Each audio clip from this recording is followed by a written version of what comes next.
africains, camarades chefs de délégation, bonjour. C'est un honneur pour moi ce matin donc de prendre la parole ici et de vous passer donc le salut fraternel du peuple du pays des hommes intègres. C'est aussi le lieu pour moi, avant tout propos, de rendre grâce à Dieu, Dieu Tout-Puissant qui nous a permis de nous réunir ici ce matin en bonne santé pour parler de l'avenir et du bien-être donc de nos peuples. Je m'en vais m'excuser auprès des anciens que je pourrais vexer dans mes propos à venir. Africanité oblige, les droits d'aînesse, je me dois de m'excuser. Camarades, j'ai quelques questions donc de ma génération, mille et une questions qu'on se pose. Mais nous n'avons pas de réponse. Et il se trouve qu'ici, nous pouvons laver donc notre linge sale parce qu'on se sent en famille. On se sent en famille en ce sens que la Russie est une famille aussi pour l'Afrique. C'est une famille parce que nous avons la même histoire. La Russie a consenti d'énormes sacrifices pour libérer le monde du nazisme pendant la Seconde Guerre mondiale. Les peuples africains, nos grands-pères, ont été déportés de force aussi pour aider l'Europe à se débarrasser du nazisme. Nous partageons la même histoire en ce sens que nous sommes les peuples oubliés du monde. Qu'ils soient dans les livres d'histoire, dans les documentaires ou films, on tend donc à balayer le rôle prépondérant qu'a joué la Russie et de l'Afrique dans cette lutte contre le nazisme. Nous sommes ensemble parce que actuellement nous sommes là pour parler de l'avenir de nos peuples, de ce qui va advenir demain, de ce monde libre auquel nous aspirons, de ce monde sans ingérence dans nos affaires internes. Nous avons les mêmes perspectives et je souhaite que ce sommet soit l'occasion donc de pouvoir tisser de très bonnes relations en vue d'un meilleur avenir de nos peuples. Les questions que mes générations se posent sont les suivantes, si je peux me résumer.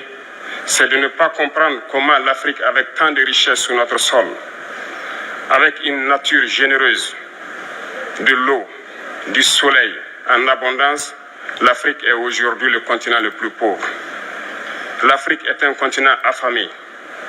Et comment se fait-il que les chefs d'État traversent donc le monde à mendier? Voici des questions que nous nous posons et que nous n'avons pas de réponse jusque-là. Nous avons l'occasion de tisser de nouvelles relations. Et j'espère que ces relations puissent être les meilleures pour donner un meilleur avenir à nos peuples. Ma génération me charge aussi de dire que, par ce fait de pauvreté, ils sont obligés de traverser l'océan pour essayer de rallier l'Europe. Ils meurent dans l'océan. Mais que prochainement, ils n'iront pas traverser parce qu'ils viendront devant nos palais pour chercher leur pitance quotidienne.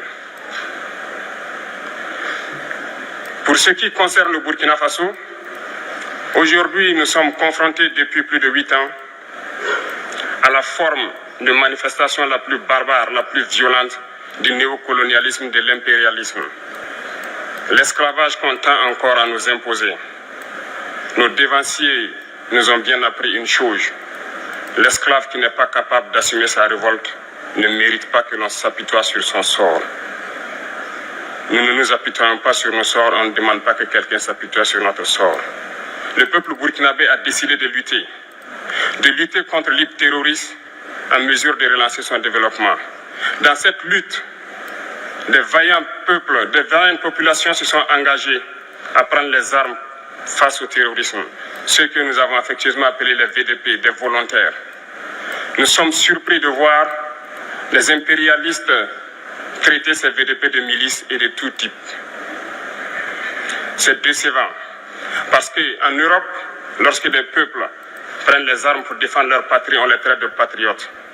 Nos grands-pères ont été déportés pour sauver l'Europe.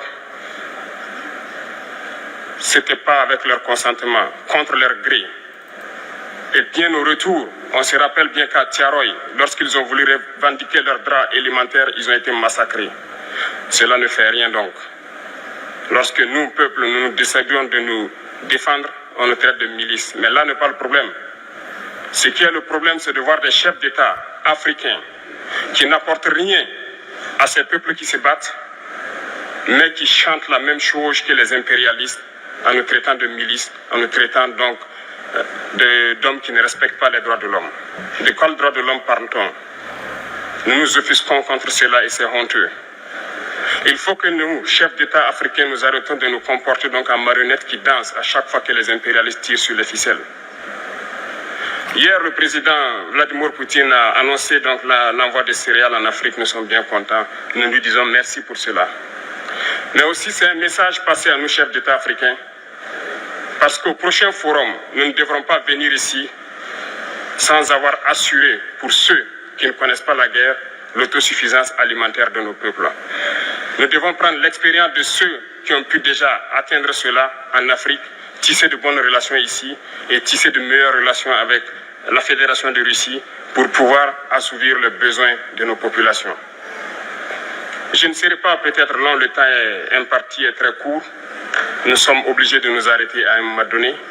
Mais je voudrais terminer en disant que nous devons donc rendre hommage à nos peuples qui se battent.